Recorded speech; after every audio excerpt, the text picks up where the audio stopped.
you dig it? Can you dig it? Can you dig it? Secret tunnel through the mountains. Secret tunnel. Yeah. Good afternoon, handy listeners, handy viewers, such as you are. Welcome to this no singing episode of Secret Tunnel. What are we on? Secret Tunnel episode 3? Something like that. And I am joined, as ever, by my erstwhile companion, Mr. Panzer Harris. Hello, Ben.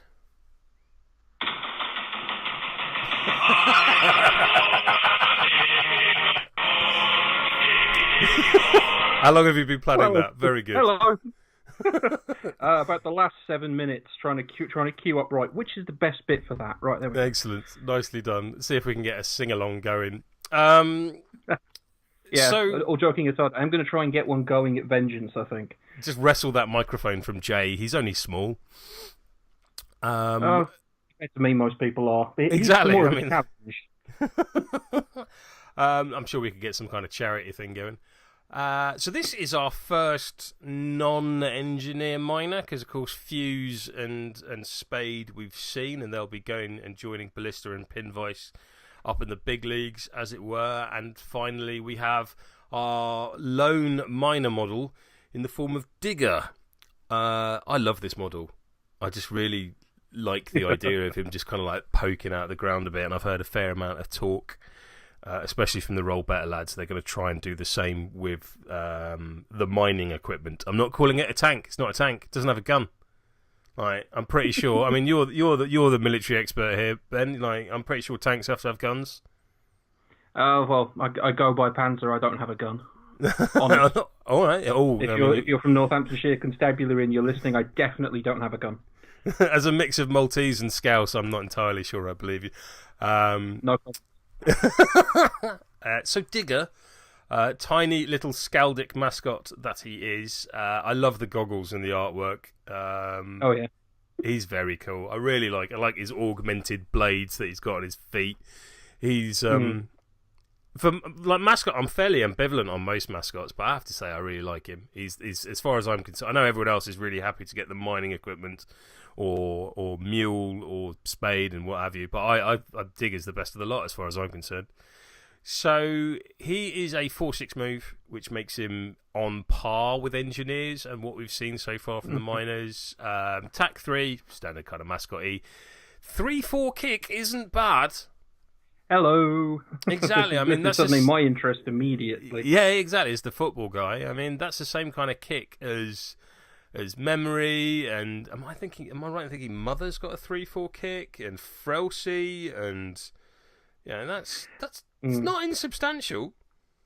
Yeah, I mean, we'll get to some of the other stuff he's got in a minute, but that 4/6 isn't the half of it. Yeah, so having a 3/4 kick at the end of it. Oh, yeah. Hello. No, Mother's a 2/4 kick, and I think in the 30 odd games I've played with engineers, she's certainly my leading goal scorer.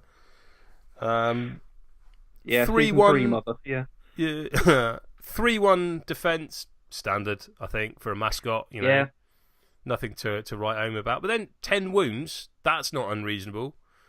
Definitely not. It's not like sort of Scum or Farhad who's going to instantly die to all the condition games that Smoke throws out or anything like that. It's 10 wounds is, even if you do 3 momentous damage your time into the mascot, you're still looking at a bunch of influence sunk in to deal with it. That's not too shabby.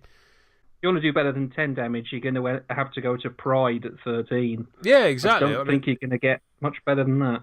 Yeah, like Truffles, is 11 health and tough hide, but we never see her on the pitch, so not really a big deal. Although, that's a hell of a resilient. Strongbox maybe, but yeah, like 3-1 and 10 health is very healthy. 1-3 influence, pretty standard. And again, the playbook, it's got you're right, you've got a 1 non-momentous damage and 1 non-momentous 2 on 3. That's average at best for whoever you are. But the momentous column or row isn't half bad. Like a momentous tackle on 1, a momentous push on 2, and a momentous double push on 3. It's not awful. Like, No, you compare that to, say, Spade's momentous column. She has momentous tackle on 1, she has momentous push on 2, and hers is a push dodge on 3. yeah. So it's very comparable. Or even, again, looking at Mother, non-momentous tackle on 1, and then she has the momentous push dodge on 2 and a momentous double dodge on 3. Again, is tack 3. So comparable, not the fact that having a momentous tackle on 1, I think, is superb. Quite frankly, and we look at say some of the other footballing minor guilds. Squeak has momentous damage. Non-momentous 1-on-1. I'm trying to think. You're the order expert. Pride is he's got momentous predatory gaze on 1, hasn't he? So that's probably a bit. Yeah, better. he's got a non-momentous tackle on 2. I'd like to say. He says checking the app. Yeah. Frelsey with a momentous snare on 1. Not that anyone ever takes it. Wanda has got a 1 damage on 1 So in the world of footballing guild mascots, that's not a shabby momentous row in any way, shape or form. Yeah, I mean, even the and I hate this flipping thing, but you look at Salt, non-momentous tackle on 2. Yeah. And I don't think you get much more football mascot than that, do you? Certainly not from an offensive standpoint, although it's interesting you bring up Fish into it, because Tentacles is the only other mascot I can think of with close control. And in fact, Tentacles we haven't got to yet. Yeah, exactly, which seems a reasonable time to talk about. In fact, Tentacles' playbook is near identical. There's one. There's a dodge missing. Exactly. Apart from that, it is exactly the same playbook. And so Tentacles has got the 2-inch reach, has got blind, which arguably puts Tentacles up there into best mascot, or the conversation of best mascots in the game. But Digger, of course, has 3 other things that I genuinely think make it an absolutely phenomenal little piece. One is the guild rule, secret tunnel. So although, like you mentioned, you've got that 4-6 movement, that's not the whole story. No. So you've got that effectively 3-inch move, or near as damn it 3-inch move in the 2-inch place at the beginning of its activation, and then a 4-inch jog. So that's near as damn it. Let's call it 7 inches of movement at the beginning of its activation. Close control is phenomenal, especially when coupled with that momentous tackle on 1. It's going to make it a great little place to hide the ball against incoming strikers, and maybe the best named ability in the game. Yeah. In Stop, Drop and Mole. I know this was you, Bryce. Well done. Magnificent work, sir. Absolutely ridiculous. And not only is it stupid, not only is it funny, it's wholly evocative of exactly what it's trying to do. Yeah. In that this is a, like it says, once per turn during this model of activation, target friendly model within 6 inches may remove all conditions it's suffering. Now, even if this was just, I suspect maybe it was at some early point in playtesting, purely burning, because that's pretty evocative of what the whole stop, drop and roll thing is from, early 1970s British public information films for the nuclear deterrent, if I'm remembering rightly. Show me age. Mm-hmm. To have a tech piece like this is really, really, really strong, and it's something that I've sort of been growing on the opinion of, and it's not something I've spoken to you about, Panzer, actually. It's something I had a little chat with Bryce about on a later to be released podcast.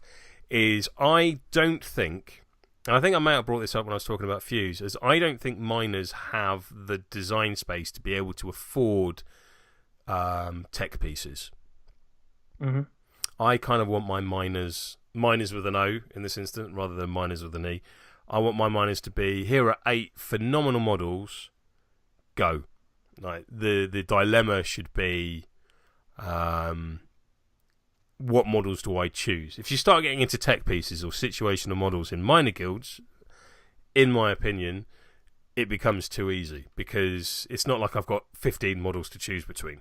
It's like, you were saying the other day, you want to take fish to Vengeance, and there's kind of going, cool, which 5 do you want to drop? And you're like, and you're like, well, yeah, none of them. I want all of these things, and I totally get that point of view. But I, conversely, in a guild where I've only got 8 models available, shouldn't be doing that. Or rather, the way that's done is by going, well, which the hell of these do I not take? I want Spade, I want Fuse, I want Fisher, I want Mule. How do I get them all onto the pitch? And if one of them is a tech piece, where it's like, let's say for the sake of argument, Fuse had some kind of had Burnish's ability, which there's a huge pulse to remove any condition and replace it with burning, the same way Burnish does. That immediately sort of puts Fuse into that mental state in my mind of, well, this is a tech piece. Am I playing Smoke? Am I playing Rat Catchers? Am I playing Butchers? Sorry, not Butchers, Brewers. Although Butchers to a certain extent as well, Bleed. And I think that kind of cheapens the minor experience, if that makes... Am I making sense? Just about. I think I know roughly what you mean. Well, I think the advantage of having your tech selection on your mascot is you're not... The opportunity cost isn't there. Yeah, I mean, speaking as an Order player, again, kind of, we have a goalkeeping lion. There are some words I never thought I'd ever utter in my existence, but hey, there we go. We have a goalkeeping lion, and as I look at my 2 painted ones sat in the display cabinet. Nice. But it is, Pride is such a great tech piece for things you might not otherwise be able to get in the team. Yeah. It's like if you're playing such an overtly football team, and I think Miners are along the same lines from what we've seen, you might not necessarily have the slot for, something like Stop, Drop, and Mole. In Order, when you've got, when you're playing with 4 strikers and Vet Fangtooth, you haven't really got any space in there for, Feral Instincts or some kind of goal defense. And so I take your point entirely. In a team where you need to be competing at every slot. Yes. The mascot, your mascot is a damn good place for this sort of stuff. Yeah. And that means when I come to then pick up my 4, I don't have to think. The dilemma for me is how of these remaining 6 models, how do I want to go out playing? Not I must put in X because I am playing Y, and I think that's a good thing. I think that's healthy. Yeah. And I'd hate to be in a situation where, let's say I'm playing Falconers and I'm like, okay, my opponent's put down this, I must therefore choose Veteran Hern because that's going to counter something he's done, or if I don't do it, I'm going to be going uphill all game. And now the only real sort of choice in that drafting process is 3 models. I think that's a negative experience, and I like the fact that seems to be taken away in Miners. Like, I've been completely honest, Miners haven't blown me away. I'm not going to be rushing out and buying the box to play and compete, but I can still appreciate the design space. Yeah, absolutely. I mean, kind of, I've been dabbling in Masons lately. Just purely because of, I looked at the Hammer model and thought he needs a peak cap and to be painted up like M. Bison. Oh yeah, you so from there, Masons. Yeah, he actually has a nameplate now that says H. Bison. Nice, nice. I like that. And of course, with the Masons, I'm finding them actually, oddly restrictive for a major guild with 14, 15 different options. It's still kind of right. You captain your mascot, you take Flint, you take Granite, you take a Chisel, you take Veteran Harmony. That's the same, near enough the same damn team I took last week. Yeah, no, I see your point. It feels like you need kind of, particular skill sets. Whereas with Miners, E's and O's, it feels a lot more, your draft feels a lot more, how can I put this? Open. I know what I want to say, but I don't know the words. Yeah, more consequential. When you can pick right. So if my team will play completely differently. If you run, say the all minor 6 versus if you sub out I don't know, Fisher and Mule for Salvo and Colossus. You'll end up with a very different feel to the team. Even though, it might not look that way, it'll certainly feel that way. Yeah, I know what you mean, because in that sort of 10 games where I dabbled with Navigators, and the same is true, I think, of Season 4 Rats. The Rats is probably the more demonstrable difference, because I can, of course, do an entirely non-diseased based Rats team by taking out Scourge, by taking out Miasma. Because those are the only two models that start with disease. I know it feels like it's more, but it it literally is only that sort of that third of the team on the pitch.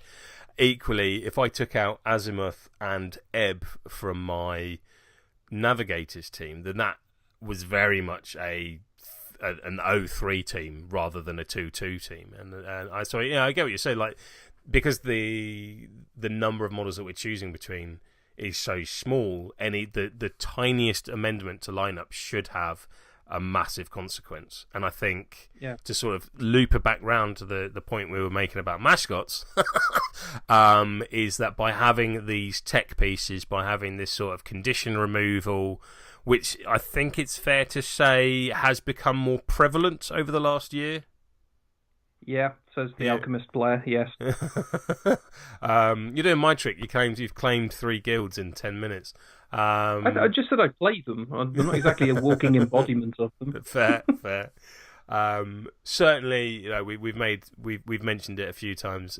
Both Panzer and I and Connor and a number of other players now on the Guild Ball circuit in the UK have come across from Malifaux, where condition removal is a much more prevalent thing and a much more vital part, or certainly used to be a much more vital part of your crew build as opposed to your team build, but now we're seeing more and more of it in Guild Ball. Haven't seen any offensive condition removal yet, but who knows. I suppose the difference is in Malifaux you had 34 different conditions at one point, I think. Yeah, something like that. Just a bit bonkers. Do not miss that. Not me either. No, so well done, Guild Ball. So by putting, I like the design space. Like me, likey, make go nice. Digger having the ability to remove conditions, meaning that the rest of my lineup can be more impactful. Yay, good job. And there we go. I think we've summed it up in a badly constructed sentence right at the end. Well done. I think. Any more on Digger? It's just so cinematic, isn't it? The mole goes wandering past, pauses to cover its teammate in mud to put out the fire, and then carries on about the way his cheerful business. How do you not love that? Yeah, I do like. He is fast becoming one of my favourite mascots in a team I'll probably never make. Yeah. Perfect. You'll buy and paint it and flip flop to it eventually. So I mean, I'll try it out in my role as pundit, and I do maintain. Look, I have every single Guild Ball. I have a roster for every Guild Ball team painted, and as soon as I finish, every time I finish that, they release a new box set. It was the same last year with the Exiles, with the Faithful, and then the quick succession of minor guilds. And whenever I finish painting my models, Steamforged release a new one. So that's why the delays really happened, is I hadn't finished my Falconers. If you'll believe that. I'm not sure if that's a bigger claim or a smaller claim than your whole I planned the draft routine. And one day the truth of that story will come out. But today is not that day. So until another time, handy viewers such as you are, I need a better outro. Born underground, suffered from a cheetah stone, raised in the dark, the safety of a mountain home, skin made of iron, steel in our bones, to dig a dig makes us free from our